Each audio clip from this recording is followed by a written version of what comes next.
Welcome to the 2007 Teaching and Learning with Technology Symposium. My name's Angela Lindsay. I am the Executive Director and Associate Dean for the Schreier Institute for Teaching Excellence. And I've been asked to introduce our speaker today, and I'm honored to do so. First, I want to give you a little blurb about the Schreier Institute for Teaching Excellence. Our mission is to work with faculty, departments, colleges, campuses, anybody who teaches at Penn State to improve what? Student learning. We do that by working with instructors. And an increasing part of our work has been in collaboration with various units in information technology services, including the TLT and ETS, many of the staff from those units are here today. And we are looking for ways to integrate technology into teaching to improve student learning. So it's my pleasure to introduce our guest speaker today, our keynote speaker, Rainie has been the director of the Pew Internet and American Life Project. Doesn't quite flow off your tongue, but he's been the director of that project since 1999 when it was founded. This organization explores the impact of the internet on work, home, education, and other aspects of daily life, but not just the internet. All kinds of new technologies have been the subject of their recent reports, recent and not so recent reports, and I would encourage you to go to their website and look at some of these reports. It's really easy to get sucked into the details of the reports, and you'll learn a lot in a very short period of time. Let me give you an example of some of the reports that they've conducted or created over the last few years. For example, the use of the internet by different demographic groups, including Latinos and seniors, evolution of the internet, and the emergence of this participatory Web 2.0. I went to the website and now I know a little bit more about what that means exactly. And maybe you'll learn about that today as well. They've explored the rates of podcasting, blogging, and tagging. And if you don't know what those are, you're in the right place. Social networking. We've heard a lot about that recently for our undergraduates and also for our future undergraduates. I'd encourage you to go look at that report. Give you a little insight on the culture of young people today. They've even explored the extent to which cell phones and other things like online banking have become essential technologies in our world. These reports do a really important thing for most of us in academia. They provide data on which to make decisions, rather than anecdotal stories about somebody you know who did something with technology. They give us a solid foundation for policy-making decisions, for decisions about how we might integrate new technologies into our courses. And they also provide a very important national perspective on cultural changes that have been significantly impacted by technology. So, we couldn't ask for a better keynote speaker to serve as the foundation for the launching of this symposium. Please join me in welcoming Rainie.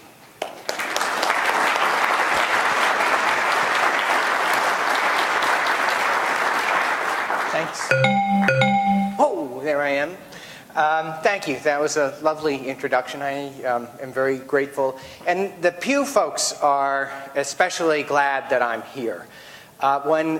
Pew, by the way, is a family name. It's the Pew Charitable Trust gives us our main funding. It's not connected to church work, although we have studied how churches and spiritual folks use the internet, but it's the family name of Pew. And one of the interesting dimensions of the assignment that I was given by Pew when they first approached me to run this project was that they didn't want any advocacy coming out of the project. There wasn't a 10-point fix-it plan for the internet. There wasn't a set of technologies or companies or individuals that Pew wanted to promote. They wanted us to do analytical work that was based around primary research, in part because at that time, in 1999, there were a lot of arguments about the impact of the internet. Was it good? Was it bad? Was it helping people? Was it making people more isolated and depressed and stuff like that? And there were lots of interesting sort of theories about that, but there wasn't a common set of facts about what was going on online, and Pew thought that that was a contribution they could make. So what I will present to you here is the results of a whole bunch of surveys that we've done. We've been in the field about 80 times now since late 1999, looking at how people use the internet and what impact it has. And a lot of it is phone survey work, although some of it is online and ethnographic work. And I feel like we're sort of map makers of the internet. We help, as Angela was saying, set the boundaries of what's happening online and what people are doing, so that those of you who are doing much more detailed ethnographic work or theory work at least can figure out what kind of population you're talking about. The other thing we are, though, is anthropologists and trying to talk to a lot of people about their internet use. So you'll get both flavors of that today. I'm from Washington, D.C. And one of the things that happens when you move into Washington, which I did in the late 1970s, is they immediately send you to a re-education camp, where in it you have to learn how to filibuster, and you have to learn how to have a stump speech. And they won't let you out of the camps unless you can do both. And so I passed those courses, and I can filibuster. I love our data. I love our work. I could go on and on and on forever. They call me Rain Man in the office. But I'd much rather, I know you've got a lot of practical questions on your mind about how students are using these technologies, how they might be applied in the classroom. So I'd much rather be in conversation, and I will pause every once in a while in what I call filibuster moments just to make sure you're still with me. But I would encourage you, if I say something that's confusing to you, if I say something that you would like elaborated a bit more, if I say something that's really stupid, please just raise your hand. I'll call on you, and I hope we can cover a lot of the ground that matters more to you than probably I'm aware of. So I'd like to do that. I always start my talks by asking who is live blogging, or in this room, who is doing any other kind of live posting on this work right now. Okay, we got about 20 people. Who plans to write on their blog about me if I say something remotely interesting or controversial? Okay, and other folks. That's very cool. And so for you guys, it's not the case that you have to learn about this new environment where essentially people like me have to consider themselves literally on stage all the time and being criticized or being critiqued or being analyzed all the time. But it's sometimes pretty disorienting, even from somebody who came from the media world. And so I like to go through what it's like to be in this new environment. And professors and stuff all consider themselves also in this environment. So I ask who's blogging, and here's some of my experience with people blogging me, sometimes in real time, sometimes later. I do a lot of library events. And I have a lot of lovely library postings on me. One is from postings of a loud librarian who said Rainie was funny, at ease, informative, and we found ourselves doing a lot of, I didn't know that during his speech. Very, very cool. I sent that baby right off to the mothership. I said, they love me. They really, really love me. I do a lot of education events like this. Stephen Downs is a wonderful education blogger, and after a presentation I did at EduCause, he wrote, good crisp presentation backed with some actual research and drawing out the implications for educators, a list of which should be posted on the wall of every school. That went right off to the home office too. They loved me for that one too. Every once in a while, though, I don't use PowerPoint. It's sometimes not appropriate for the kind of talk. But behind me on the screen, it was a wonderful old movie theater in Silver Spring, Maryland. They were running a live internet relay chat. The participants in the room were allowed to use. And so behind me were scrolling comments about my work, which had some cool dimensions to it, because every once in a while I would make a reference to our research or someone else's research. Someone would use a wireless connection, go out and find the URL for that research, and post the URL for the group. But here are some of the comments that I got when I was giving that talk, and they had the same reaction you did. He's a lot older than him, I imagine. He looks like a typical foundation student. And so, peals of laughter are coming out in the room because I'm trying to be really smart about the internet, and it's a little bit vertiginous to have, that kind of, commentary done about you. So I went through these slides, though. This is just to prove that information markets are self-correcting. I went through the same material, and another library blogger had this to say. Well, he may look older than some expected and appears to be just another foundation suit. He's a very intelligent man and worth paying a lot of attention to. So that's where I would like to start my day. Just all of you bloggers can take note of that, please, and say nice things about what we're doing. I thought I would focus my conversation today on the tribe of people that I call digital natives. Essentially, it's people 25 years and younger, the people for whom all of the stuff we're going to be talking about is not a miracle. And they are different from those of us who are of a certain age who I would call digital immigrants, who have had to sometimes unlearn things in order to relearn new things and master new technologies. One definition of technology, of course, is stuff that was invented after you were born. If it was invented before you were born, it's just part of the atmosphere of your life. You don't think about it as something special to be used or tools to take advantage of. It's stuff that you just know. And so digital natives are the people who have grown up in an environment where the internet was the norm. They entered first grade when Tim Berners-Lee wrote a program called the World Wide Web. And they exited elementary school knowing that the internet was a major factor in life. They grew up, the day they were born, personal computers were already 10 years old.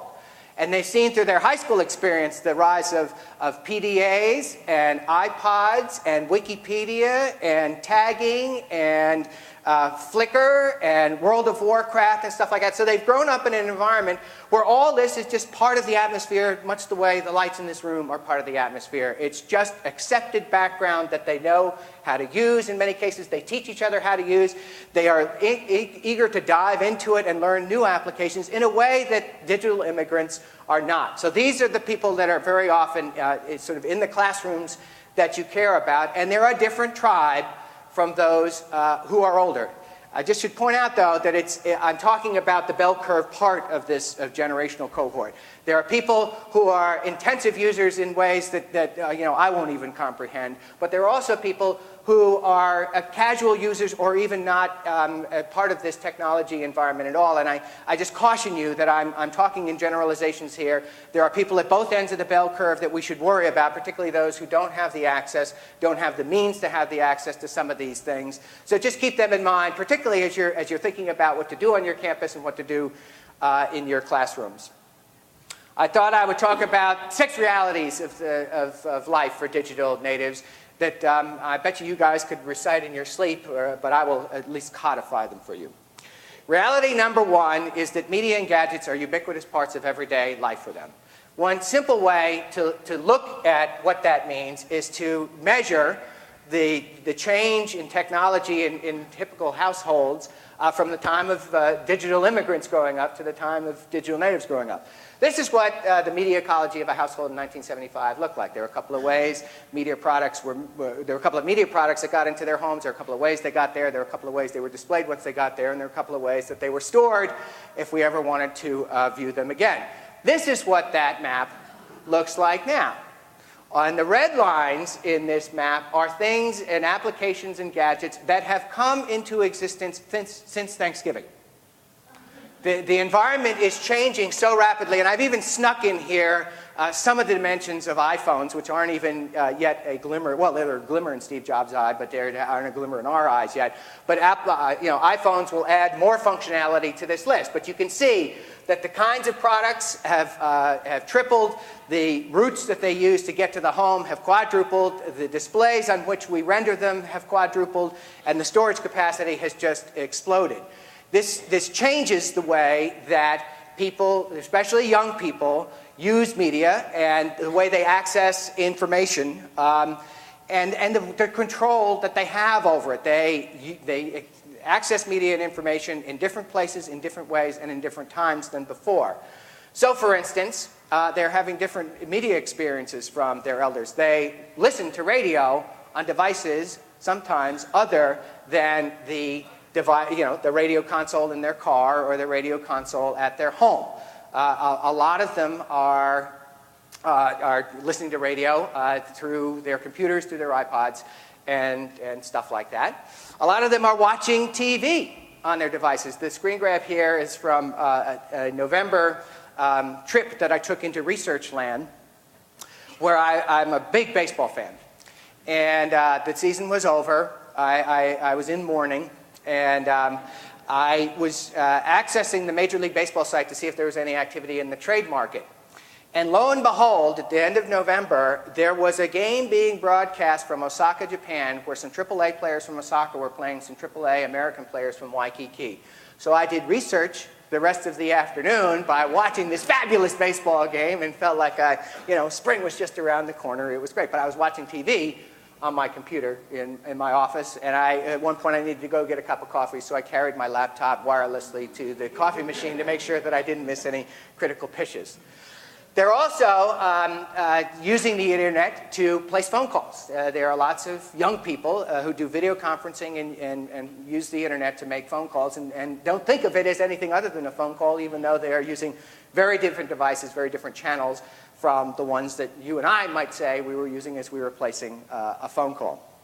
The other thing that happens as this device and ecology universe expands and grows is that the young allocate their time differently from the way that I did when I was their age.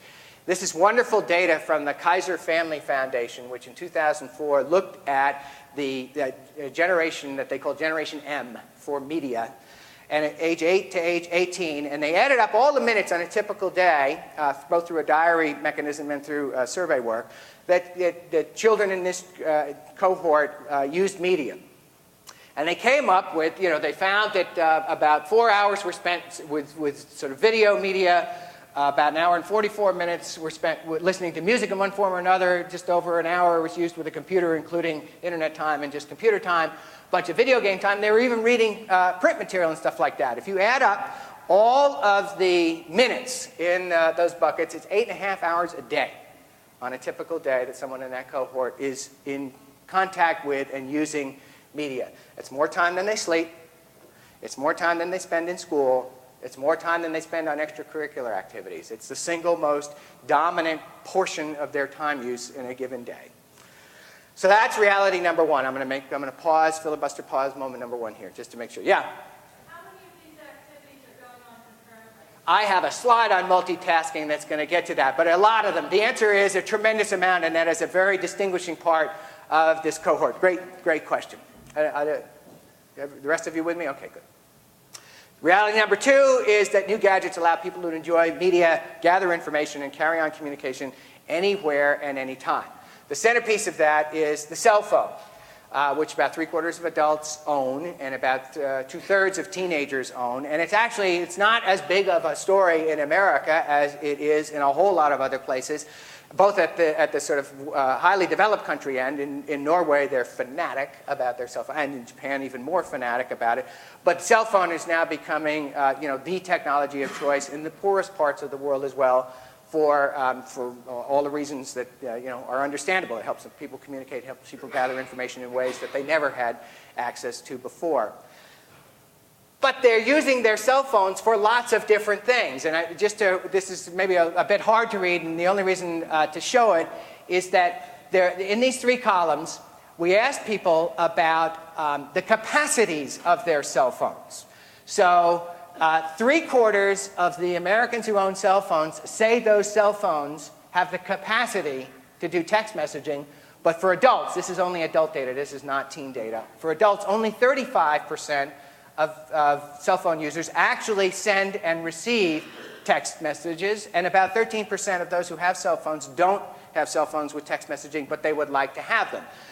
If you look at this column here and compare it to this column here, there's a tremendous amount of greater functionality in people's phones than they actually use.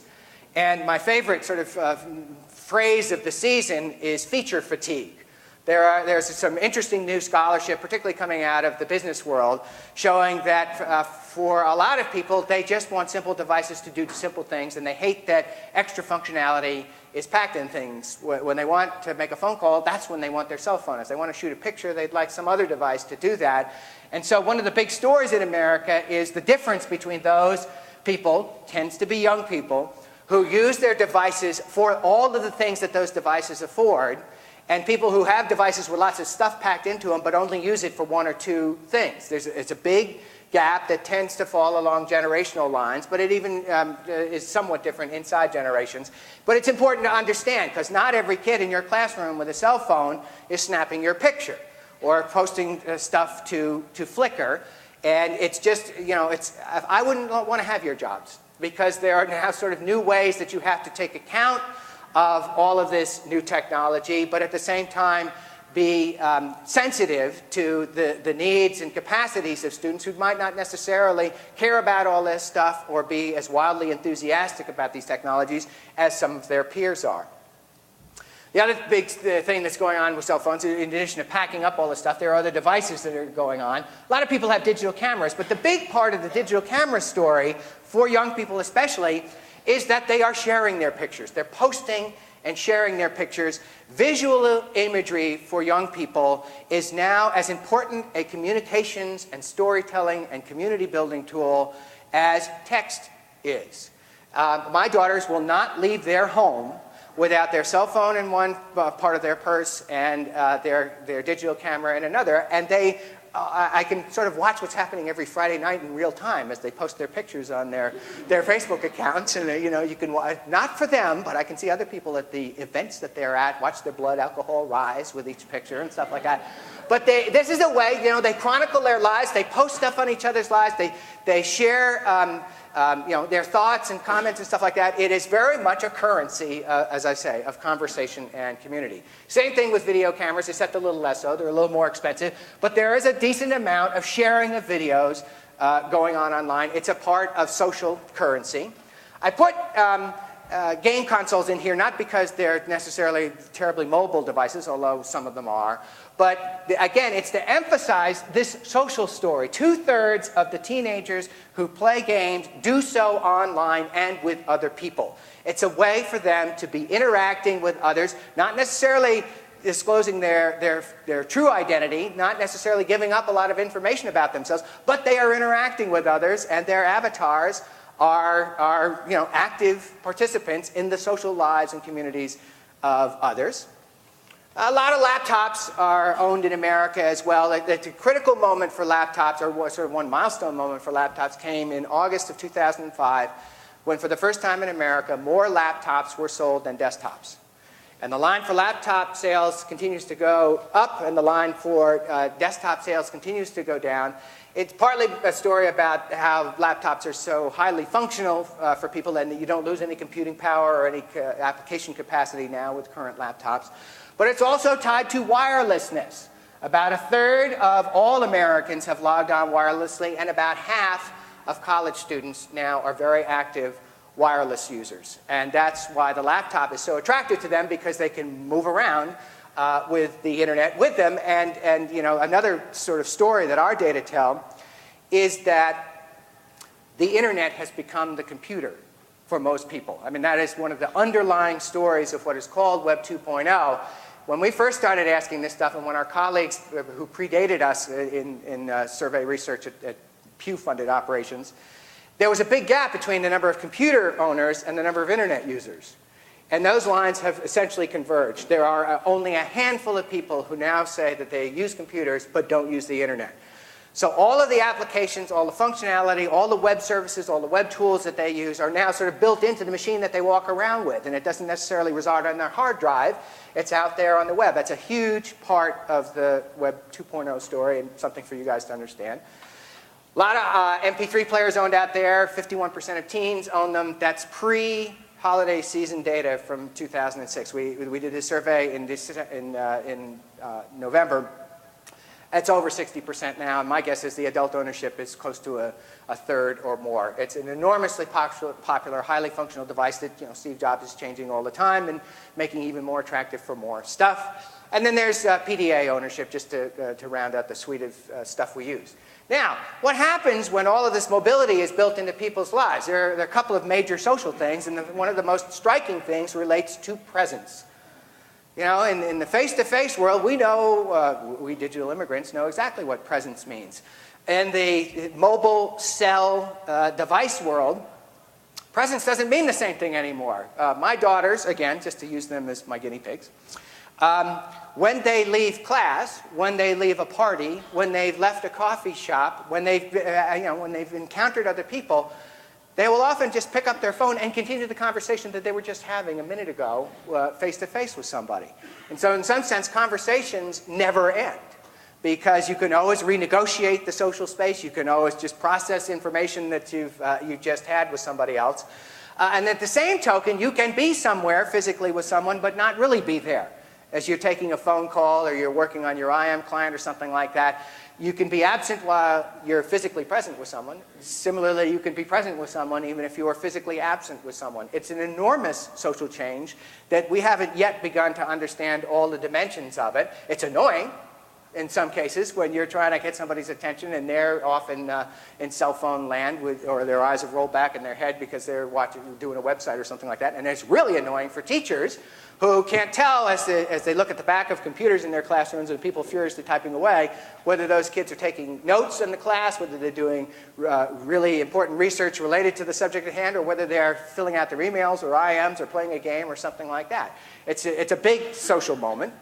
And again, this notion that conversations never end and data just keep flowing around. Data are now sort of in the air in the way that light waves are in the air and oxygen is in the air. People can access them at any moment that they choose. And so lots of people's encounters now are what I call, or what other scholars have called, incipient.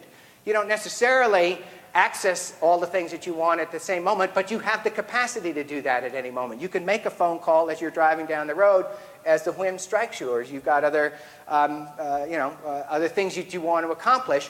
And it changes, again, the way that we expect other people to be available to us and we expect data to be available to us. I mean, from a classroom perspective, this adds to the burden of thinking that you've got to get your material out there in the hopes that students will access it when the Spirit moves them, because you can't necessarily count on the fact that it will move them at the moment that you're teaching it to them, or that you hope they're digesting it. But at some point, they might really care about it, and you want to make sure you're findable, the information is readily accessible, and that people can use it and manipulate it in the ways that will help them learn stuff.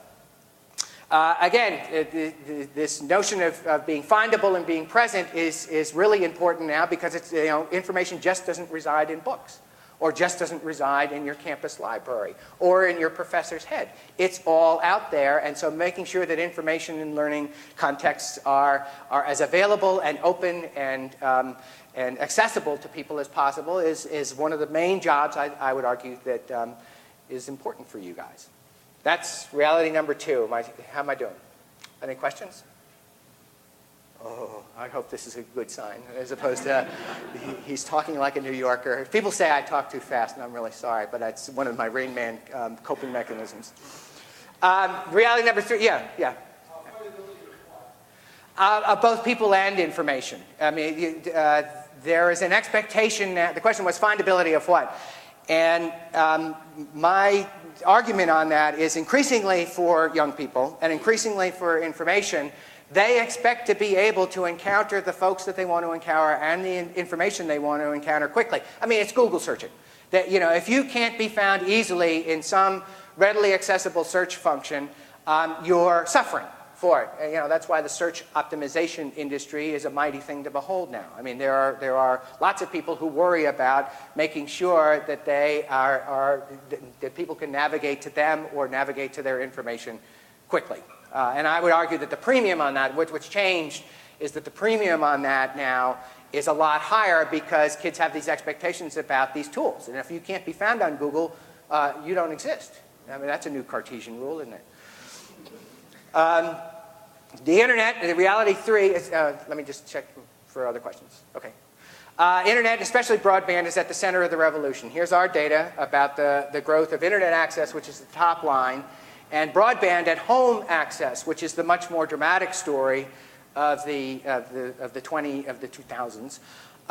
Where it grew from virtually nothing in 2000 now to 50%, or just under 50% of American households have high-speed connections at their home. They're not great, necessarily, connections, and one of the most interesting challenges that we researchers face, and you guys will probably face, is as broadband capacities segregate. You know, there will be super hyper broadband as opposed to plain Jane broadband, and we know from our research that as people make the leap from dial-up to broadband, they become radically different internet users.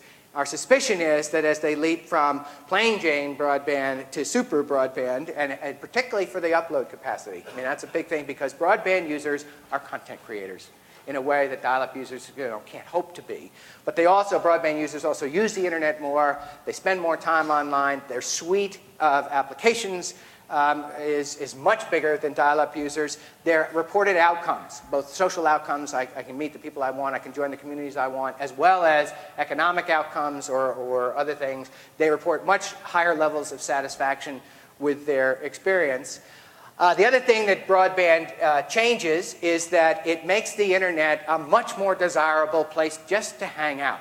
We've seen substantial growth over the course of our life that absolutely correlates with broadband growth, that people are saying now in ways they didn't say before. I sometimes just go to the internet just to hang out, just to browse around for fun, just to kill some time. There isn't any great purpose to my work, but it's a destination in a way that, in my life, my digital immigrant life, I would plop down in front of the TV if I just wanted to veg out for a while. Well, the vegging out experience, particularly for younger people now, is often just hanging out on their Facebook account or checking out some news or checking out a store or two or something like that. But it feels to them not like a sort of purposeful instrumental work. It just feels like they're hanging out and having fun. That's what broadband does because it just makes the internet so much easier to use and these applications so much easier to use as well.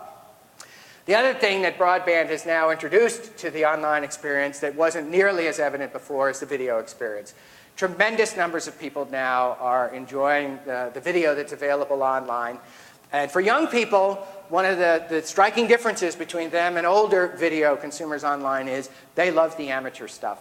They're hanging out on YouTube looking for those fun amateur videos or those poignant amateur videos or those treacly cute amateur videos in a ways that, they're also looking for Saturday Night Live features and Daily Show features, but they are much more into the amateur stuff and much more avid about it, commenting on it, putting it in their favorites list and stuff like that. And that's what broadband does. It is now transforming the internet for many people from a largely text experience to a visual experience. And think about the difference between the newspaper universe and the TV universe, and you begin to get a sense of what that also means for the way that we convey information, the way we share stories with each other. The implication of that is pretty simple. Media making is interactive now and participatory. We are not in a broadcast universe where one central location of gatekeepers disseminates information to lots of people. We're in a many-to-many environment where it's possible to be a broadcaster. You post a YouTube video and you can get thousands, tens of thousands, sometimes even millions of people to watch it, so you're broadcasting in some respects. But the most interesting part of the story is that people are conversing about it and sharing it and mashing it up and changing the media experience themselves because they are actively participating in it. There was a wonderful survey in The Economist last year, just about this time, that talked about the people formerly known as the audience now actively becoming involved in creating media, sharing media, mashing up media, and certainly wanting to be part of the process. They did not want to be passive recipients of that kind of material. Multitasking, here we go. Multitasking, these kinds of technologies afford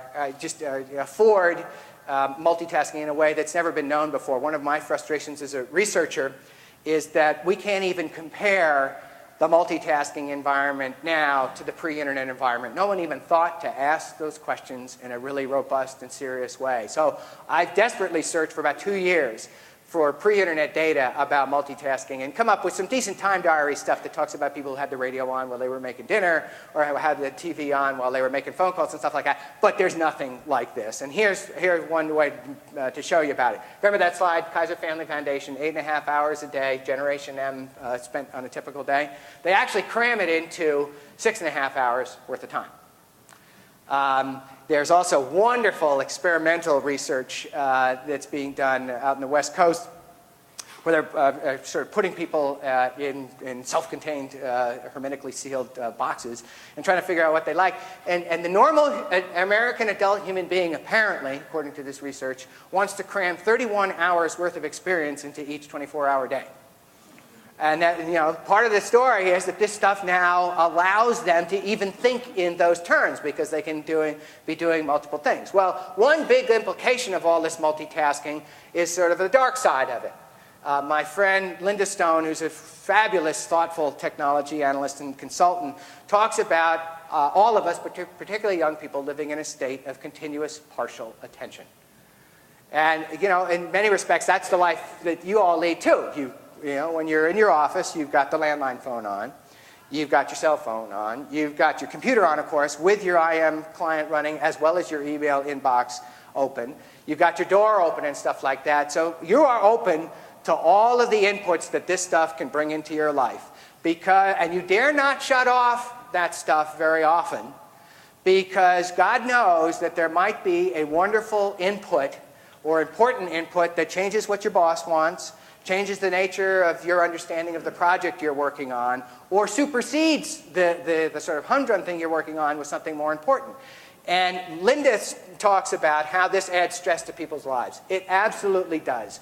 And it's partly related to this availability and presence and findability. People dare not take themselves off the grid because others expect it, and others want it, and others expect their emails or their IMs or their Skype calls or something like that to be answered immediately, and you don't want to disappoint them, and you don't want to seem like you're unenthusiastic about this stuff. But it certainly adds to the notion that you're on the clock in multiple ways when you're officially on the clock, but you're also on the clock when you're not on the clock. You go home and you read your email, or you check out your email before you get to the office, or you take your laptop on vacation. Who does that?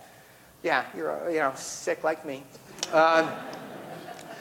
And so not only does she worry about the sort of psychological dimensions of this, but there's plenty of research suggesting, at least for older folks, that when they are trying to process multiple things, they don't do any of them as well as they would have if they did them seriatim. The quality of their outputs or the quality of their deliverables goes down a little bit. Certainly their ability to retain information about what's important to them goes down if they're trying to, if there's a buzz going on in their head with other stuff. And they're sort of more frazzled, which affects the work environment. Last year's keynote speaker, Henry Jenkins, the wonderful, I consider him my teacher, from MIT, though, talks about a different side of multitasking that's important to hold in your heads as well. And he says it's part of human nature to want to multitask. And he talks about the people who do one job at a time and do it seriatim and concentrate on each task at a time. He says that comes from humans' farmer heritage, where you had to do things in sequence, because if you screwed it up, then things would get out of order, and if you lost your focus, you might not plant at the right time, or you might not reap at the right time, or something like that. So there's definitely one part of human life that wants you to concentrate, wants you to contemplate every once in a while, and wants you to have some downtime. That's fine. Jenkins points out that there's the hunter aspect of life, which is multitasking writ large. You can't shut off any sense. You can't not be open to all the inputs that matter, in part because of the threats they pose and in part because of the opportunities they pose. And there's a tension in our life that now the balance has shifted more towards the hunter side of life rather than the farmer side of life, and that's one of the impacts that these technologies have. But Jenkins, I think his original contribution to this argument is that dismissing the hunter life or dismissing the hunter reality is not a good thing. And particularly for those of you who deal with younger people, they just have these capacities. There's other research suggesting that for younger people, and maybe it's just because they're young, but they can toggle more quickly, more readily, more facilely between things than older folks can. And these technologies are just, an enabler of that, but it's already an innate trait that they enjoy. Think about, the grad students that you work with.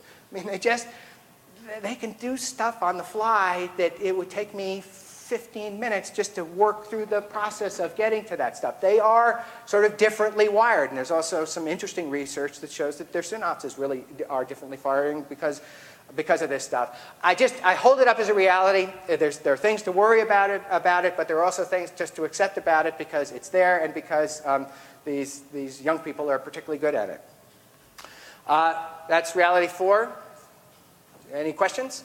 Yeah. Are you aware of any research that shows that young people who toggle are having trouble learning as they get older and they're showing signs of success? Yeah, the question is, do the children who maybe toggle relatively well, do they, over time, how does this affect them, and is it tied to attention deficit disorder? And, that's a question that is out there, and we don't know. I mean, at the same time, all of this stuff is happening, our cultural awareness of a thing called attention deficit disorder has grown. Certainly the level of families trying to get treatment for it, the level of medications that are applied to it and stuff like that have grown. And it's not necessarily, we don't know what the correlations are, and we certainly can't unpack the causality of it. It's something to worry about, and from a classroom experience, but also from the realities of new employers of these workers, it's something to negotiate with them. And I think one of the things that could be taught, for instance, in classrooms and certainly in new employment situations is that there is a value to shutting your door and turning off your email client and being in a period of contemplation and being in a period of quiet. It's not a bad skill set, and it's not a bad sort of mental framework for you guys to be encouraging on people, in part because there is research suggesting that people often are at their most creative when they're technically in downtime. When they're shaving, when they're in the shower, when they're on a wonderful bike ride, when they're on a hike and stuff like that, that's when inspiration strikes as often or more often than it does when they're sitting there with their brow furrowed saying, I got to think of a new idea. Yeah, all right. Do you think the stress resulting from we described a few slides ago, do you think that's part of the reason that the gap between the two columns in the earlier slide was passing the devices versus Yeah. It helps explain the gap between the columns I listed on cell phone functionality. And it's feature fatigue. People we're about to release a report about people and their use of technology and their feelings about it. And there is a substantial cohort of Americans who just want the simple stuff to do the simple stuff. And they are really mad at their devices for knowing more and doing more than they know how to use in those devices. They don't want to wade through 900-page user manuals to find out how to use every function, right? And they don't want to be embarrassed to ask their friends, show me how to use the text message T9 function because I hate typing out each individual letter on the darn phone and stuff like that. So that's a great insight, and it exactly ties to that is people feeling that their gadgets are more in control of their lives. That's exactly where it comes from. Yeah. We have a couple minutes left. I was wondering if you'd be able to hang out outside after the keynote presentation. I'm here all day, so seek me out. I'll be down here for a while as you go to your breakouts until people run out of questions. And so anybody who's got questions, I should also say that our website pewinternet.org, P-E-W internet.org, all of our stuff is free, all of our reports and all of our data. And we allow people to download our data sets and our code books so they can play with our data and stuff like that. And I wish more people would do that because it's a rich data set now. We've probably talked to 130 or 140,000 people over the course of the project, and you guys ought to be aware of that. How much more time do I have? Couple minutes. Okay. Well, let me. Literally, should I show my movie? Let me just quickly go through content creation because it's a big part of this story. People are media makers. We are going to release a report on Wednesday that talks about teenagers and social network sites like MySpace, Facebook. 55% of those between the age of 13 and between the age of 12 and 17 have Facebook profiles. They manage their privacy and their disclosure in interesting ways. It's not just a case of willy-nilly sort of hanging out there and opening themselves up to predators. They're much more sort of sophisticated than the sort of cultural messages would indicate. A lot of people upload photos to the internet. If you go to Flickr and search for Penn State, you're going to get a lot of pictures of the line. A lot of people just share their own stuff, much more so than adults. You think of YouTube creations like that. A lot of people, though, a lot of young people are the tech support and content creation support for their families and their organizations. And so a lot of people, a lot of teenagers especially, are the ones who build websites. This is my church website. And the youth group of the church is completely in charge of it, and they won't let anybody over 25 go near it because we'll all screw it up. A lot of people have tagged content. 33% of young people have created their own information, their own meanings, their own understandings, their own taxonomies of information. A lot have created their own blogs. 33% of college students have blogs, and there's some data now hinting that it might be close to 40 or 45%. It's an amazing part of the college story now, and it's partly because a lot of classrooms are encouraging it as part of the classroom development. People keep their own personal web pages still. People do a lot of mashups to think Photoshop as well as think music mashups, just because they take material that they find and use it as raw material for their own creations. Again, they are the tremendous number of young people, a fifth of young people who have internet accounts have uploaded a video. It's just an amazing part of the story. Now, sometimes it's not YouTube. Don't just think YouTube here. It's to their own personal blogs or sending it to a friend or something like that on a website. But it's now a major part of the story. This slide's for Brian. A fifth of younger adults now have avatars that interact with others. Yes, there's a question back there. If I could, this whole discussion about content creation and talk about storytelling. Yeah. And allowing them to do these movies and things. What I'm wondering, we talk about these digital natives, this is a great thing, and it's pretty interesting. But with the new study that came out that said that this is the most narcissistic generation, are we encouraging narcissism by kind of encouraging this self-expression? Yeah, it's a great question. I guess I don't know enough. I'm not a scholar in human development, but I've seen enough of the literature to suggest that teenagers are pretty narcissistic already. These technologies give them new platforms and give them new ways to share material, and nobody has yet done any sort of causation-related longitudinal research. But my hunch is that the kids that we would have identified as extroverted or storytellers or people that like to sort of hang out with others are the exact kid, in my generation, would be bloggers and video posters today. The other thing that is part of this story is that not everybody is, and as a matter of fact, the majority of teenagers who are doing this stuff aren't necessarily doing narcissistic things. In other words, standing up on stage, spiking their landing and saying, "Look at me." They are hiding their profiles only to their friends. Their conceptualization of their blog is, I'm writing for my 3 best friends who I've actually given the URL to of this blog. It's horrible. It's a breach of faith. It's just a crime against humanity that my parents can read my blog, or that the school administrators can read my blog, or that admissions offices could read my blog, or my prospective employers could. They think of themselves as writing for lowercase a audiences, of small numbers of people who really matter to them. So their model in their head is not a narcissistic model, but it's me at the mall with my buddies, or me at the cafeteria lunchroom, hanging out at the table with people. And it's a really important part of the story to try to figure that out eventually.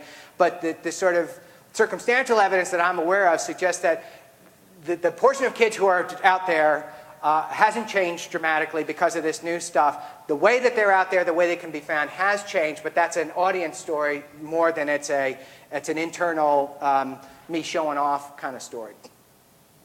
And so this is content creation just by age, just to show you this, and I'm going to quickly, well, here's my last slide, and now I'll bow out.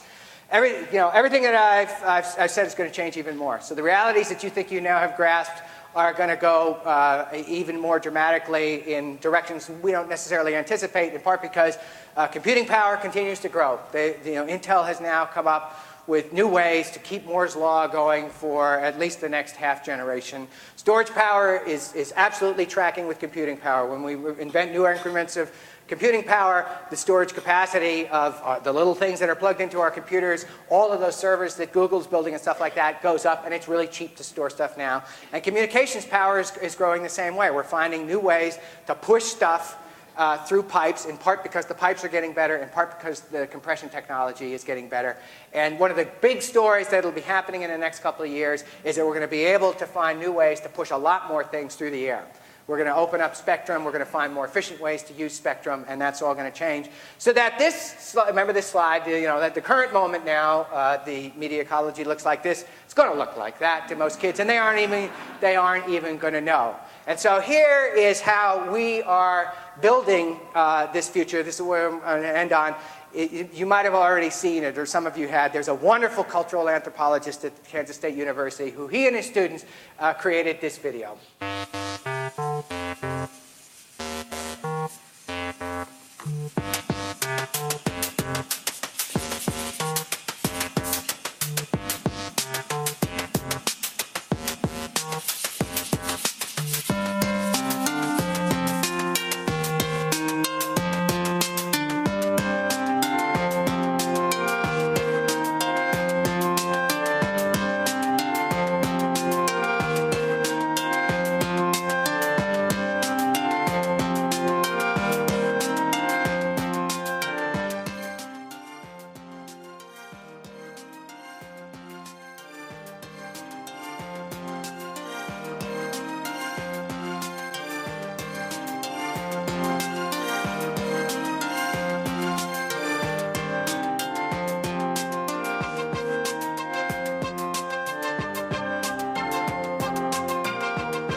Thank you very much.